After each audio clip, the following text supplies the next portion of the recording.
அன்பு மாணவ செல்வங்களே, நாங்கள் இரண்டாவது வகுப்பிலே சந்திக்கின்றோம். அதாவது நீங்கள் பரீட்சை செய்து பரீட்சையில சில விஷமிகளின் அதர்மமான கொடூரமான மிருகபதை போன்ற நாசமான செயலினால் திரும்ப நாங்கள் அந்த பரீட்சையை எதிர்நோக்குகின்றோம். இதால உண்மையிலேயே மாணவர்களை விட பெற்றோர் தான் பெருமளவில் பாதிக்கப்பட்டிருக்கிறார்கள். ஏனென்றால் மாணவன் சரி எக்ஸாம் செய்தன், அவனும் ஒரு பெரிய சோகம் இருக்கும், இல்லையென்று இல்லை. ஆனா அந்த பிள்ளை படுவான் என்று துன்பப்படுறான் என்று நினைத்து பெற்றோர் துன்பப்படுவது அதோட துன்பம்தான். ஏனென்றால் நானும் ஒரு பெற்றோராக நினைத்து கொண்டோ, நானும் ஒரு ஆசிரியராக இருந்து கொண்டோ இதை கேள்விப்பட்டோன்னு எனக்கே கோபம் வந்தது. ஐயோ, இப்படி எல்லாம் பண்ணி இருக்கிறாங்களே, இவங்களை என்ன செய்யணும், தெருவில் வச்சு சுட வேணும் இவங்களை, அல்லது கல்லாலே அடித்து கொல்ல வேணும் என்ற ஆத்திரம் எனக்கும் வந்ததுதான். அப்ப இதே போல உங்களோட பெற்றோருக்கும் அந்த மாதிரியான ஒரு விரக்தி நிலை, இந்த மாதிரி கொடூரமான செயலை செய்கிறார்களே என்று சொல்லி ஒரு கொடூர, அதாவது விரக்தி நிலை வந்திருக்கும். ஆனால் இப்ப அந்த பெற்றோர் அதுக்கு பிறகு பின்பற்றுவதை நான் வரவேற்க மாட்டேன். ஏனென்று சொன்னால் அதுக்கு பிறகு பெற்றோர் என்னோட இந்த கொமெண்ட் ஊடாக நேரடியாக கதைக்க நாங்கள் நீ பிள்ளையை எக்ஸாம் செய்ய விட மாட்டோம் என்று சொல்கிறார்கள். அது மிக மிக முட்டாள்தனம். அதாவது உங்களோட பிள்ளை பரீட்சை செய்யாவிட்டால் யாருக்கு நன்மை? அதால உங்களுக்கு தானே கெடுதி. உங்களோட பிள்ளை உற்சாகமாக படித்தது என்று கண்டிருந்தால் நீங்க அவர்களை திரும்ப பரீட்சைக்கு விடுங்கோ. அப்படி விட்டாத்தானே அவர்கள் உங்களோட திறமையை அவைய திறமையை வழிகாட்ட முடியும். அப்ப அதை விட்டுட்டு நீங்க பிள்ளைகளை பரீட்சைக்கு விடமாட்டோம் நினைச்சால் அது நீங்க செய்கிற ஒரு தடக்கல். அதால அன்பு பெற்றோரே, நான் உங்களை மிகவும் மன்றாட்டமாக கேட்கிறேன், விரக்தியை விட்டு நாங்கள் விடுதலைக்காகவும் வெற்றிக்காகவும் சுதந்திரத்துக்காகவும் அறிவுக்குமாகவும் போராடுகின்ற ஒரு இனமென கருதி நாங்கள் எங்களுடைய வெற்றியை நாங்கள் தான் நிர்ணயிக்க முடியும் மொழியை எங்களுக்கு இன்னொருத்தர் தரமாட்டார் என்பதை கருத்தில் கொண்டு நாங்கள் இந்த பரீட்சையை இந்த பரீட்சைத்தாளை ஆதாரமாக கொண்டு இன்னும் நிறைய கற்றுக்கொண்டு ஏற்கனவே கற்றவற்றை இப்ப நானே இந்த வகுப்பை வைக்கிறேன் என்றால் இன்றைய வகுப்பை அந்த படித்து கொண்டு வந்த ஒழுங்கில நாங்கள் இருந்தால் தான் எங்களுக்கு படிப்பு அப்படியே பயிற்சிகள் வரும். எப்போ ஒன்றை நிறுத்துறோமோ அது பின்னுக்கு போயிடும். பிறகு இந்த பரீட்சைத்தாளை நீங்கள் இன்னும் குறைந்த புள்ளிகளை எடுக்கக்கூடிய சாதகத்தை உருவாக்கிவிடும். ஆனபடியால் விடாதீங்கோ, தொடர்ந்து படியுங்கோ, தொடர்ந்து முயற்சியை செய்யுங்கோ. ஆனா இப்ப இன்றைக்கும் நாளைக்கும் தான் நான் இந்த வகுப்பை வைக்கிறதுக்கு இருக்கிறேன். இதுல அதிகமான எண்ணிக்கை பங்கு பற்றினால் நான் தொடர்ச்சியாக இந்த வகுப்பை வைப்பேன். அப்படி உங்களுக்கு இதில் ஆர்வம் குறைவாக இருந்தால் நான் இந்த சனி ஞாயிறு மட்டும் வைத்துவிட்டு பிறகு அடுத்த சனி ஞாயிறுல வைப்பேன். என்று சொன்னால் திங்கள்ல இருந்து வெள்ளி வரைக்கும் தரம் அடுத்த வருட பிள்ளைகளுக்கு நான் வகுப்பு தொடங்கிட்டேன். அப்ப அந்த பிள்ளைகளையும் நான் நட்டாற்றில் விடக்கூடாது. ஆனால் உங்களை முதல்ல தொட்டகுறை விட்டகுறை என்று உங்களை விடக்கூடாது என்பதற்காகத்தான் வகுப்பை மீள ஆரம்பித்தேன் நான். அப்ப இன்றைய வகுப்புல நான் மாணவர்கள் எண்ணிக்கை பார்க்கணும். இப்ப 21 பேர் தான் இருக்கிறீர்கள். 100 பேர் வந்து, அதாவது 300 பேருக்கு மேற்பட்டவர்களுக்கு லிங்க் அனுப்பி 21 பேர் வந்திருக்கிறீர்கள் என்றால் இது பெற்றோர விரக்தி நிலையத்தான் காட்டுது. பெற்றோருக்கு இதிலே ஒரு வெறுப்பு வந்துட்டது. ஆனா இப்படி வெறுக்கிறதால நான் இந்த பெற்றோரை நான் கேட்கிறது, இதால யார் பாதிக்கப்பட போகுது? நீங்களா அவர்களா? இப்ப திருட்டு செய்தவனுக்கு வாசியா போச்சு. அவன் திருட்டு செய்து திருட்டுத்தனமா விடிய எழுதினவன் திரும்ப உற்சாகமா படிக்காவது போய் செய்ய போறான். அதால பாதிக்கப்படுறது எங்களை போன்ற அப்பாவிகளாக இருக்க போகுது. ஆனபடியா தயவு செய்து நீங்க திரும்ப பரீட்சைக்கு முக்கியத்துவம் கொடுத்து பிள்ளைகளை உற்சாகப்படுத்தி வழி நடத்துங்கோ என்று கேட்டு நான் இப்ப கடந்த அரச பரீட்சைத்தாள்ல 2வது பக்க வினாவுக்கு விடை காணும் மேலதிக தகவல் விளக்கங்கள் தருகின்றேன். நீங்க அதை அவதானியுங்கோ என நான் கேட்டுக்கொள்கிறேன்.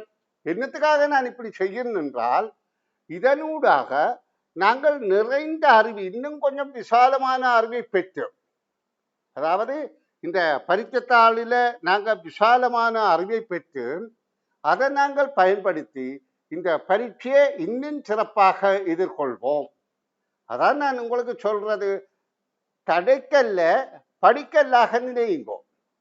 தடை என்றதற்கு நாங்கள் முடங்கி முட்டாள்தனமாக இதை வெறுத்து ஏதோ எங்களுக்கு நாங்கள் வெறுக்கிறதால எங்களை பெருமைப்படுத்துவதாக நினைத்து போடாம தயவு செய்து மீள படிப்பதற்கு உற்சாகமாக உங்களை வரவேற்கிறேன். நான் மட்டுமல்ல, நீங்க எத்தனையோ பேர் படிப்பிக்கிறார்கள், பாடசாலைகளில் படிப்பிப்பார்கள். அதுகளை எல்லாம் உற்சாகமா படிங்கோ. இப்ப படிப்பிக்கிறவே கூடிய ஒரு வெறுப்பு தான், எனக்கு கூடிய ஒரு வெறுப்பு தான். என்னடா முதல் படிப்பித்ததை திரும்ப அரைக்க வேண்டி இருக்கு, அரைத்த மாவை திரும்ப அரைக்கிறது முட்டாள்தனம் தான். ஆனா என்ன செய்கிறது, அதுக்காக இனி படிக்காம விட முடியுமா? அப்ப இன்னும் கொஞ்சம் கூட படிக்கணும் என்றதை உற்சாகமாக ஏற்றுக்கொள்ளுங்கோ என கூறிக்கொண்டு, நான் இப்ப இந்த வினாவுக்கு இந்த பக்கத்துக்கு விடை காணும் விளக்கங்கள் இப்ப நான் இதுல செய்கிறது என்னென்றால் கொஞ்சம் விசாலமாக்கிறேன், அகலிக்கிறேன். அகலிக்க நிறைய அறிவை பெற்று நாங்க பரீட்சைகளை எதிர்கொள்ள முயற்சி செய்வோம். சரி, அடுத்த கேள்வி. பின்வரும் கவிதை எதனை பற்றி கூறுகின்றது? கவிதையை வாசிக்கிறேன் பாருங்கோ. ஹோ ஹோ என சத்தமிட்டு கடலிலிருந்து கரைக்கு கிளம்பி வந்து கரையில் நுரைகளை அள்ளி வீசி மீண்டும் திரும்பி செல்லும். நல்ல அருமையான கவிதை.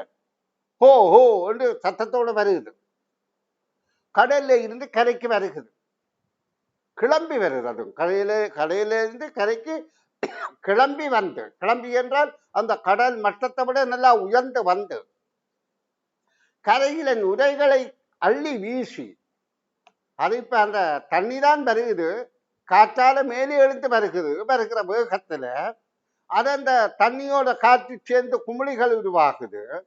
அந்த குமிழிகள் இங்க நுரைகள் ஆகின்றது. இந்த நுரைகளை அது திருப்பி கொண்டு போகல, கரையில தள்ளி போட்டு அது திரும்ப போகுது, அள்ளி வீசி மீண்டும் திரும்பி செல்லும். இங்க மீண்டும் திரும்பி செல்லும் என்ற ஒண்ணு எங்களை விளங்க வேணும். இது கடற்கரை அல்ல, கடற்காற்று அல்ல, கடல் அலை என்பது எங்களுக்கு புரிந்து கொள்ள வேண்டும். அப்ப இதுல நாங்கள் என்ன அறிவை பெறுகிறோம் என்றால், வாசிப்பத கவிதைகளை வாசித்து கருத்தை புரிந்து கொள்கிறோம் என்பதுதான் முக்கியத்துவம். அப்ப நாங்கள் இதே மாதிரி சிறுவர் பாடல்களை வாசித்து கருத்தை புரிந்து கொண்டால், வாசிப்புத்தான் ஒரு மனிதனை ஒரு பூரண மனிதனாக நிலைநிறுத்தும். அப்ப இந்த வாசிப்பாற்றலை வளர்த்து கொள்ளுங்கோ என்று கேட்டுக்கொண்டு அடுத்த கேள்வியே வாசிக்கிறேன் பாருங்க. இது தகவல்களை ஒழுங்கமைக்கும் ஆற்றல். ஒவ்வொரு பரீட்சையிலையும் பாருங்க. 2023 பரீட்சையில ஒரு சித்திரப்படமாக வந்தது. ஒரு துவிச்சக்கர வண்டியில இடம்பெயர்ந்து கொண்டிருக்கிறார். அதுல பாதசாரி கடவை இருக்கின்றது, பஸ் நிலையம் இருக்கின்றது, ஆட்டோ இருக்கின்றது. இப்படியாக சித்திரப்படங்களாக தந்து அதில் ஒன்றோடு ஒன்றை தொடர்பு படுத்தி நாங்கள் அந்த சித்திரப்படங்களை ஒழுங்கானபடியே காண வேண்டும். அப்ப இதுல நாங்கள் இது என்ன ஒரு கதை, ஒரு பழைய கதை ஒன்று. என்ன கதை என்று சொன்னால், ஒரு நாய் தன் பேராசையால தனக்கு கிடைத்த உணவையும் இழக்கின்றது. எப்படி? நாய்க்கு ஒரு ரச்சி துண்டு கிடைத்திருக்கு. அந்த ரச்சி துண்டு அந்த எடுத்த இடத்துல நின்று சாப்பிடாமல் இருந்தால், அந்த இடத்துல நின்று சாப்பிட இன்னும் வேறு நாய்கள் வந்து தன்னிடம் பறித்துவிடும் என்ற பயத்தில் நாய் தனக்காக எங்கேயாவது ஒதுக்கு பிரதேசத்தை தான் கண்டு வைத்திருக்கும். அந்த இடத்துல கொண்டே பாதுகாப்பாக சாப்பிட்றது. ஏன்னா நாய்க்கு மூளை இருக்கு. அப்போ பாதுகாப்பான இடத்துல சாப்பிடுவோம் என்று நாய் அந்த உணவை கொண்டு போயிருக்கு. அப்போ கொண்டு போகிற பாதை எப்படி என்று சொன்னால், ஒரு ஒடுக்கமான பாலம், கீழால தண்ணி ஓடிக்கொண்டிருக்குது. வாய்க்கால் தண்ணியா இருக்கலாம், அருவி தண்ணியா இருக்கலாம், ஏதோ தண்ணி ஓடிக்கொண்டிருக்கின்றது. அப்ப இந்த பாலத்துல இந்த நாய் போகிக்க, நாய் கீழே தண்ணிக்க பார்க்குது, தண்ணிக்குடைய தந்த பிம்பம் தெரியுது. நாய்க்கு தன்னுடைய பிம்பம் தான் என்ற அளவுக்கு அறிவில்லை. அது நினைக்குது இன்னொரு நாய் நிற்கிறாக்க மாட்டேன். இந்த சுவர்கள் எங்கேன்னு கண்ணாடி பொருத்தி இருந்தா குருவியல் வந்து அந்த கண்ணாடியில கொத்துடும். என்னத்துக்கு? குருவியலுக்கு அந்த அளவு அறிவில்லை, தன்னுடைய படம் தான் உள்ளுக்கு தெரிகிறது. அப்ப அவ என்ன நினைக்குது? தன்னை போல இன்னொரு ஜீவராசி உள்ளுக்கு இருக்குன்னுதான் நினைக்குது. அப்ப இந்த நாய் என்ன செய்யுது? இந்த ரச்சித்துண்டோட போவைக்க தண்ணிக்கு பாலத்துக்குள்ள தண்ணிக்க பார்த்து தந்தை பிம்பத்தை பார்த்து, ஓஹோ இன்னொரு நாய் ரச்சித்துண்டு வைத்திருக்கிற, இதையும் நான் பறிக்க வேண்டும். அந்த கொண்டு போறது சாப்பிட்டு முடிச்சுட்டு பறிக்க இல்லை, அதை வாயில கப்பிக்கொண்டு இதையும் பறிக்க வேணும் என்ற நினைச்சு கொண்டு வாயை திறக்கிறேன், சண்டை பிடிச்சு பறிக்கிறதுக்கு. வாயை திறந்தோடனே அந்த ரச்சித்துண்டு தண்ணியில விழுந்து அது தண்ணியோடய அடிபட்டு போயிடுச்சு. மொத்தத்தில் நடந்தது என்ன? பேராசையால தனக்கு கிடைக்க இருந்த உணவையும் இழக்கிற தன்மை. இது நாய்க்கு மட்டுமல்ல, மனிதருக்கும் பொருந்தும். மனிதரும் பேராசை பெருந்தரித்திரம் என்பதற்கு இது பொருத்தமாக இருக்கும். சரி, அப்ப இந்த தகவல் ஒழுங்கமைப்பு இந்த மாதிரி பழைய கதைகள் நிறைய. முதல் ஒரு பரிச்சைத்தாளில் வந்தது காகம் ஒன்று, பழைய கதை. காகம் ஒன்று தண்ணி தாகம் ஏற்பட்டு தண்ணி தேடி வந்தது. ஒரு பானையில கொஞ்சம் தண்ணி இருந்துச்சு. அந்த தண்ணி அதுக்கு எட்டு இல்லை. உடனே அதில் இருந்த கல்லுகளை பொறுக்கி போட்டுக்குது. கல்லு தண்ணி நல்லா உயர்ந்து வந்தவுடனே குடிச்சு போட்டு அது பறந்து போற மாதிரியான சித்திரப்படம் இந்த அரச பரிச்சைகள்ல வந்தது. அது சித்திரப்படமா வந்தது, இது வாக்கியங்களாக வருது. அப்ப இதற்கு பொருத்தமான விடியை தந்துவிட்டு நான் இந்த தகவல் ஒழுங்கமைப்பை தாரன் பாருங்க. முதலாவது சி. ஓர் ரட்சித்துடைய வாயில் எடுத்த ஒரு நாய் ஒற்றையடி பாலத்தின் வழியே சென்றது. ஒற்றையடி பாலத்துல நாய் போய்கொண்டிருக்கிறது. அப்ப முதலாவது இந்த தண்டிலையும் பொருந்துகின்றது. இதிலேயும் பொருந்தது, இதிலேயும் பொருந்ததோ. ஆனா இதுல பொருந்துதான்னு பார்த்தால் ஏ என்பது ரட்சித்துடைய வாயில் வைத்திருக்கும் போது வேறு நாய் நீரில் இருப்பது போன்று அதற்கு தோன்றியது. அதற்கு பிறகு அப்ப அடுத்ததாக அந்த ஏ வரும். அப்ப முதலாவது அதாவது சி என்பது ஒரு சின்ன வாயில நாய் வாயில வைத்துக் கொண்டு ஒற்றையடி பாதையால பாலத்தால மேலால சென்றது. அப்ப முதலாவது அந்த நேரம் தான் அது ரட்சித்துண்டை கண்டது. அப்ப அது இதுவும் சரி. மூன்றாவது ஒரு ரட்சித்துண்டை வாயில் எடுத்த ஒரு நாய் ஒற்றையடி பாலத்தின் மூன்றாவது இதுல ஈ. அந்த நாயின் ரட்சித்துண்டை அது பறிக்க எண்ணியது. அப்ப இதுதான் பொருத்தமே ஒழிய இது தவறு. டி. இது என்ன? பேராசை உள்ள நாய் தன்னிடம் இந்த ரட்சித்துண்டையும் இழந்தது என்பது இறுதி வாக்கியம், இறுதி சொல், இறுதி கருத்து, இறுதி வாக்கியம். அப்ப அது பொருந்தாது. அதுக்கு பிறகு அது மற்றேதன் ரட்சித்துண்டை பறிப்பதற்கு வாயை திறந்தது. அதன் போது ரட்சித்துண்டு நீரில் விழுந்தது. அந்த நாயின் பேராசை உள்ள நாய் தன்னிடம் இந்த ரட்சித்துண்டையும் இழந்தது என்ற இரண்டாவது விடையே பொருத்தமாக இருக்கின்றது. சரி பிள்ளைகளே, நாங்கள் இப்ப அடுத்த வினாவுக்கு விடை காணும் விளக்கங்கள்ல ஈடுபட போகின்றோம். நான் திரும்ப திரும்ப சொல்றேன், உற்சாகமாக படியுங்கோ. அது அதாவது தடைக்கல்ல படிக்கல்ல பயன்படுத்தி படிப்போமா இருந்தால் வெற்றி நிச்சயமாக எங்களுக்கு கிடைக்கும். எங்களுக்கு தேவை வெற்றி. எங்களுக்கு மற்றவன் செய்கிற பிழைகளால அதாவது எங்களுக்கு நாங்கள் அதை கதைத்து கொண்டிருக்கிறதுல அர்த்தம் இல்லை. நாங்கள் தொடர்ச்சியாக படித்து நிறைந்த பெறுபேறு எடுக்கிறதுக்கு வழியே சமைக்க வேண்டும். இப்ப இங்க நடக்கிற மாறுபாடுகள், இந்த வடிவத்தில் நடக்கிற மாறுபாடுகளை இனங்கண்டு எது பொருத்தமான விடை என நாங்கள் புள்ளியிட போறோம். அப்ப இதற்கு புள்ளியிடுவதற்காக நான் இங்க முதல்ல இந்த வட்டம், கருப்பு வட்டத்தின் மாறுபாடுகளை பார்ப்போம். இந்த கருப்பு வட்டத்துல நடைபெறுகிற மாறுபாடுகளை நாங்க பார்ப்போமாக இருந்தால், கருப்பு வட்டம் முதல்ல பாருங்க. இதை நாங்கள் நிறையாக பார்த்தால், நிறை என்ற வரிசையில பார்த்தால் இதுல முதல் நிலையில இதை சதுரமாக பிரிக்க வேண்டும். சரி, முதல்ல பிரித்துட்டு வாரோம். இது 9 சதுரங்களாக பிரிக்க வேண்டும், சமனான சதுரம். அப்ப இப்படியாக பிரித்தல் வேண்டும். 3 நிறை 3 நிரலாக பிரித்துவிட்டு இதுக்குள்ள நடைபெறுகின்ற மாறுபாடுகளை இப்ப பார்ப்போம்.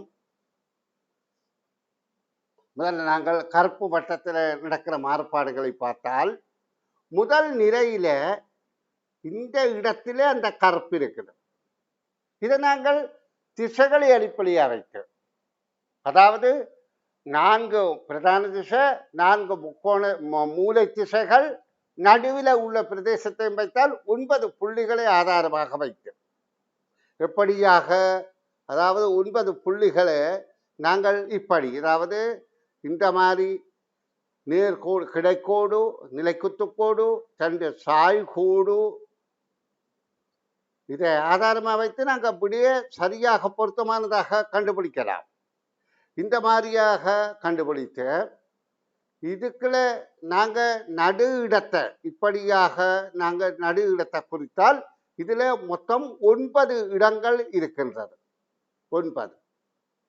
ஏன் பிரதான திசைகள் 4, உபதிசைகள் 4, அதோட நடு இடம் ஒன்றும் 9 இடங்கள்ல இந்த கருப்பு இடம் மாறுது என்ற கருத்துல பார்த்தால் இது முதல்ல தென்கிழக்கு திசையில இருக்குது. அடுத்த நிலையில தென்கிழக்கில இருந்து அது வடக்கு நோக்கி நகர்ந்து கிழக்கு திசைக்கு வந்துட்டு, அடுத்ததுல கிழக்கில இருந்து மேல் நோக்கி நகர்ந்து வடகிழக்குக்கு வந்து விட்டது. இங்க பாருங்க இந்த மாறுபாடுகள். முதல் நிலையில தென்கிழக்கில இருந்தது, கிழக்கில வந்தது, பிறகு வடகிழக்குக்கு நகர்ந்து இருக்குது. அப்ப இந்த மாறுபாடுகளின்படி அதே நிலைப்பாடுதான் அடுத்தடுத்ததுலயும் இருக்கு. பாருங்க அந்த படங்கள்ல எல்லாம் பார்க்கக்கூடியதாக இருக்கின்றது. இப்ப எங்களுக்கு தெரியுது இது அடுத்த நிலையிலே பாருங்க கருப்புக்கு என்ன நடக்கு, இப்படி இருக்குது, இப்படி இருக்கின்றது, பிறகு இங்க வருகின்றது. அப்ப இங்கேயும் இங்க இருக்குது, இங்க இருக்குது, இங்க வருது. அப்ப கேள்விக்கான விடையிலே எங்களுக்கு தெரிகின்றது கருப்பு அதாவது வடகிழக்கு திசைக்கு வந்திருக்கின்றால் இந்த 3 விடையிலே எது பொருத்தமாக இருக்கின்றா இந்த வடகிழக்கு திசைக்கு கருப்பு வந்திருப்பதுதான் பொருத்தமாக இருக்கின்றது. இப்போ ஒரே பார்வையிலே எங்களுக்கு விடையை ஊகித்துக் கொள்ள முடியும். இனி நாங்கள் சதுரத்தின் மாறுபாடுகளை பார்வையிடுவோம். இப்ப சதுரத்தில் நடைபெறுகின்ற மாறுபாடுகளை நான் உங்களுக்கு பச்சை நிறத்தில் காட்டுறேன். ஒவ்வொரு வரிசையிலையும் ஒரே மாதிரி தான், ஆனா அமைந்திருக்கிற இடத்தை பொறுத்து மாறுபாடு நடக்குது. முதல்ல இங்க கவனிங்கோ, அது எங்க இருக்கின்றது? தென்மேற்கு திசையில இருக்கின்றது சதுரம். முதல்ல தென்மேற்கு திசை, அதாவது இங்க காட்டிட்டு பிராங்க வழங்குது. பிறகு அது அப்படியே கிழக்கு திசையில போய் அப்ப தெற்குக்கு வந்து விட்டது. அதாவது முதல்ல தெற்குக்கும் மேற்குக்கும் இடையில இருக்கிற தென்மேற்கு திசை, பிறகு தெற்குக்கு அதாவது கிழக்கு திசை நோக்கி வரைக்க தெற்குக்கு வருகிறது, பிறகு தென்கிழக்கு திசைக்கு வந்திருக்கு. இதே நிலைப்பாடு தான் 3லையும் நடக்குது. அப்ப இந்த நிலைப்பாடின்படி பார்க்க இங்க இந்த இடம் அடுத்தது இங்க வருது, அடுத்தது இங்க வருது. இதே நிலைப்பாடுல இங்க இதுல இங்க இதுல என்றால் இதுல வந்திருக்கும். ஆனால் இந்த விடைகள்ல மற்றதுகள்லையும் அது பொருத்தமாகத்தான் இருக்குது. இங்க சதுரம் வந்திருக்கு, இங்கே சதுரம் வந்திருக்கு. ஆனா இங்க சதுரத்துக்குள்ள இந்த கருப்பு சேர்ந்த ஒன்று இது தனியாக தெரியவில்லை. ஆகவே பொருத்தமான விடை இதுதான். இது மாறுபாடுகளை இனங்காணும் ஆற்றல். இது போல பல பயிற்சிகள் நீங்கள் ஏற்கனவே செய்திருக்கலாம். இன்னும் பயிற்சிகளை நீங்க தேடி கற்கக்கூடியதாக இருக்கும். நிறைய பயிற்சிகள் இது சார்பாக நான் பல நுண்ணறிவு வினாத்தாள்கள்ல நிறைய பயிற்சிகள் வழங்கியிருக்கிறேன். அதுகளை செய்வதன் மூலம் நீங்க இதுல திறமை பெறலாம். இதுக்காக நான் கூடிய நேரத்தை விரயம் செய்ய வேண்டி இல்லை. இப்ப பாருங்க இதுல 3 கட்டங்கள் இருக்கிறது வைத்துக் கொள்வோம். 4 கட்டம் உள்ளதும் அதாவது 9 கட்டங்கள். அப்ப 4 கட்டம் உள்ளதுல இன்னும் விசாலமாக கருத்துக்களை பரிமாறிக்கொள்ளலாம். இதுல உபதிசையில மாறுபாடு நடக்கலாம். அதே நேரம் இங்கே இருந்து மற்ற உபதிசையில மாறுபாடு நடக்கலாம். அதாவது இடம்பலமாக மாறுபாடு நடக்கலாம், இடது பக்கம் வலது பக்கமாக மாறுபாடு நடக்கலாம், மேல் கீழாக மாறுபாடு நடக்கலாம். அப்போ ஒன்றை ஒன்று ஒப்பிட்டு பார்த்துத்தான் நாங்கள் இதற்கு விடை காண வேண்டும். அப்ப இது பற்றி நிறைய பயிற்சிகளை மேற்கொண்டு நாங்கள் படிப்பது சிறந்த பருபேறுகளை தரும் என கூறிக்கொண்டு நான் 8வது வினாத்தாளுக்கு விடை காணும் விளக்கம் வழங்குகிறேன். அன்பு குழந்தைகளே, சோர்ந்து விடாமல் நாங்கள் திரும்பவும் நன்றாக படித்து நிறைந்த பெறுபேறு பெற எங்களை வழிநடத்தி கொள்வோம். சரி, பின்வரும் அடைப்பில் உள்ளவை மிகவும் அர்த்தமுள்ள விதத்தில் காட்டப்பட்டுள்ள ஒரு யாது. இதுல கவனிங்கோ, இதுல தமிழ் எழுத்துக்கள் இருக்கின்றது, சிங்கள எழுத்து இருக்கின்றது, இலக்கங்கள் இருக்கின்றது. இது அடங்கல் வரிப்படம். இந்த இலக்கம் என்பது மொழிக்கு ஏற்ப மாறுபடாது. எந்த மொழியாக இருந்தாலும் இலக்கம் இந்திய அராபிய இலக்கத்தை தான் நாங்கள் பயன்படுத்துகிறோம். அதே போல உரோமன் இலக்கத்தையும் பயன்படுத்தலாம். ஆனால் உரோமன் இலக்கம் எல்லாம் இப்ப பெரிசாக நடைமுறையில இல்லை. என்ன காரணம் என்றால் அது நிறைய அதில் குறிக்க வேண்டி இருக்கிறதால சிரமம் என்பதால அது அப்படியே இல்லாமல் போயிட்டு. இப்ப இந்திய அராபிய இலக்கம் மிக இலகுவாக இந்த இலக்கத்தையும், அதாவது அது 10 மடங்காக இருப்பது மட்டுமல்ல, அதாவது ரோமன் எண்ணும் 10க்கு பிறகு 11 12 எண்ணிக்கை திரும்ப 1 தான் மாறி வருது. அப்ப அந்த கருத்தை வைத்துத்தான் இந்திய அராபிய எண்ணை உருவாக்கிய போதும் ஆக்கியிருப்பார்கள். ஆனால் இது மிக இலகுவாக இருக்கின்றது. இப்போ 8 என்றால் ஒரு 2 வருஷத்தை மேலே சுற்றி போட்டா போதும். ஆனா ரோமன் எண்ணிலே 8 என்றால் VIII என்று 4 குறியீடுகள் போட வேண்டி இருக்கிறது. இப்ப பாருங்க, உங்களுக்கு இது நன்றாக புரிந்து கொள்ளணும். இந்திய அராபியது 8 என்றால் இப்படி போடலாம், உரோமனில் இப்படி 4 குறியீடு, இது ஒரு குறியீடு, இது 4 குறியீடு. அப்ப எது இலகுவானது என்றால் இதுதான் இலகுவானது. ஆனபடியாத்தான் இது இப்ப நடைமுறையிலே இருக்குது. அப்ப இந்த அடங்கல் வரிப்படத்துல நாங்க இதை பார்க்கிற போது இந்த ஒரு வட்டம் ஒரு விடயத்துக்கு பொருந்தோம், இந்த ஒரு வட்டம் ஒரு விடயத்துக்கு பொருந்தோம். இதுக்குள்ள தண்டும் சேர்ந்தது தான் பெற வேண்டும். இது பல பரீட்சைகள்ல வந்திருக்குது. அடங்கல் வரிப்படம் நீங்க நிறைய பயிற்சிகள் செய்திருப்பீர்கள். இதெல்லாம் இலகுவான முன்பக்கம். அப்ப இங்க பாருங்க, இதே மாதிரி ஒரு பரீட்சை வினா வந்தது. நான் அதை உங்களுக்கு இப்ப மீள ஞாபகப்படுத்துறேன். அரச பரீட்சைகள்ல வந்தது. ஒரு விளையாட்டு மைதானத்துல 10 பேர் நின்று விளையாடுகிறார்கள். சிலர் 7 பேர் குடை பிடித்திருக்கிறார்கள், 6 பேர் தொப்பி அணிந்திருக்கிறார்கள், சிலர் எண்ணிக்கை தெரியாது, சிலர் குடை பிடித்து கொண்டு தொப்பியும் அணிந்து கொண்டு நிற்கிறார்கள். அவர்களுடைய எண்ணிக்கை யாது என்று கேட்கப்பட்டது. கேள்வியை நல்லா விளங்கிக் கொள்ளுங்க. இது அரச பரீட்சையில வந்த கேள்வி. அதே கேள்வியைத்தான் நான் இப்ப உங்களுக்கு விளக்கம் தரேன். அதாவது ஒரு விளையாட்டு மைதானத்துல மொத்தம் நிற்கிறது 10 பேர். அதில் 7 பேர் குடை பிடித்திருக்கிறார்கள், 7 பேர் குடையை பிடித்திருக்கிறார்கள், 6 பேர் தொப்பி அணிந்திருக்கிறார்கள், 6 பேர் தொப்பி அணிந்திருக்கிறார்கள். சிலர் இந்த தொப்பி அணிந்திருக்கிறார், சிலர் இந்த தொப்பியையும் குடையையும் தொப்பி அணிந்து கொண்டு குடை பிடித்திருக்கிறார்கள். அவர்களுடைய எண்ணிக்கை யாது? அப்ப நாங்க இதுக்கு என்ன செய்யணும்? இந்த 7ஐயும் 6ஐயும் கூட்டினால் 13. 13 அந்த 10ஐ கழித்தால் 3 என்பது விடையாகும். அப்ப இதற்கான அடங்கல் வரிப்படம் என்றால் இதே போலத்தான் 2 வட்டத்தை எழுதுறது. இதை குடைபிடிப்பவராக கருதி கொள்றது, இது தொப்பி அணிந்தவராக கருதி கொள்வோம். அப்ப குடை பிடித்தவர் இங்கே 7 என்று சொல்லப்பட்டிருக்கு. அப்ப 7 பேர் என்பதை வெளியில குறித்துக் கொள்வோம். தொப்பி அணிந்தது இங்கே 6 பேர் என்று சொல்லியிருக்க, அதையும் வெளியிலாம் குறித்துக் கொள்வோம். ஏன் உள்ளுக்கு வர வேண்டியது தனிய குடை பிடித்த தனிய தொப்பி அணிந்தவை. இப்ப இந்த 3 என்பது தொப்பி அணிந்த குடை பிடித்ததாகவே இதுக்குள்ள போட்டால், இப்ப எங்களுக்கு தனிய குடை பிடித்திருக்கிற எத்தனை பேர் என்றால் இந்த 7ல் 3 போனால் 4 பேர் தான் குடை மட்டும் அணிந்திருக்கிறார்கள். அதே போல தொப்பி அணிந்திருக்கிறது எத்தனை பேர் என்று கேட்டால் இந்த 6ல் 3 போனால் 3 பேர். பாருங்க, மொத்தம் 10 பேர் ஆகிட்டு. அப்ப கேள்விகளுக்கு இந்த மாதிரி விட காண்றதுக்கு நாங்கள் அரச பரீட்சை கடந்த கால பேப்பரை செய்திருந்தால் எங்களுக்கு இலகுவாக இருக்கும்.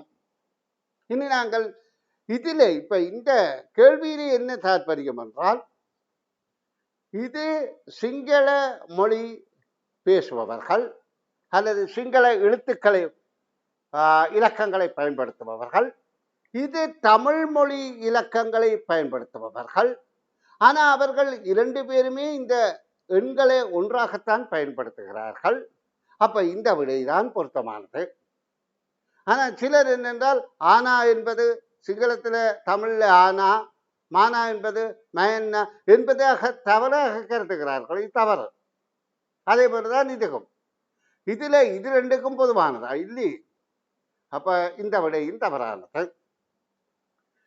இனி நாங்கள் கற்க போற விடயம் எளிய கேத்திர கணித வடிவத்தில தள வடிவங்கள் பற்றி கொஞ்சம் விசாலமாக பார்க்க வேண்டும். அதற்கு இன்றைய வகுப்பு போதுமானதாக பட்டாது. ஏனென்று சொன்னால் கிட்டத்தட்ட அரை மணி நேரத்தில் இந்த தள வடிவங்களை பற்றியும் அந்த தள வடிவங்களை கொண்டு ஆக்கக்கூடிய அந்த தள வடிவங்களுக்கு பண்பு இருக்கின்றது, அந்த பண்புகளும் தள வடிவங்களை முகங்களாக உடைய உருவங்களும் அந்த முகங்களை ஆக்குகின்ற அட்டக்கீலங்களும், அதாவது அந்த தள வடிவங்களை மாற்றுகின்ற போது ஏதாவது வெட்டுகின்ற போது அதிலிருந்து புறப்படுகின்ற புதிய வடிவ நிலைகளையும் உருவ வேறுபாடு விளிம்புகள் உச்சிகள் முகங்கள் என்பதை பற்றி நான் கற்பிக்க வேண்டும். அப்போ அதற்கு எப்படியும் 20 நிமிடமாவது தேவை. அப்போ அது இன்றைய வகுப்பில் நான் கற்பிக்க நேரம் பத்தாது. ஆனால் இன்றைக்கு வகுப்பில் இருப்பவர்கள் இப்பொழுது சரியா 20 பேர் தான். 300 பேருக்கு நான் லிங்க் அனுப்பியிருக்கிறேன். ஆனால் 20 பேர் தான் பங்கு பற்றி இருக்கிறார்கள். அதில் இருந்து எங்களுக்கு தெரிய வேணும், இந்த மீள பரீட்சை செய்வதை பலர் விரும்பவில்லை என்று. ஆனால் நான் திரும்ப திரும்ப சொல்றேன், சந்தர்ப்பம் வந்தால் மீள பரீட்சை செய்யுங்கோ, அதுக்காக படிக்காம போய் இன்னும் முட்டாளாயிடாதுங்கோ, இன்னும் கூட படியுங்கோ. இது ஒரு சந்தர்ப்பமாக பயன்படுத்துங்கோ, பண்ணி நீங்க இதை வெற்றி அடையணும் என்று கூறிக்கொண்டு இந்த 9வது வினாவுக்கான விடை விளக்கத்தை நாளைய வகுப்பில் நான் நடத்துவேன். அதுவும் அந்த நாளைய வகுப்பு நடத்துவது பற்றி தீர்மானித்த பிறகுதான் நான் அந்த தகவல் பற்றி உங்களுக்குரிய குரூப்பில் நான் அறிய தருகிறேன்.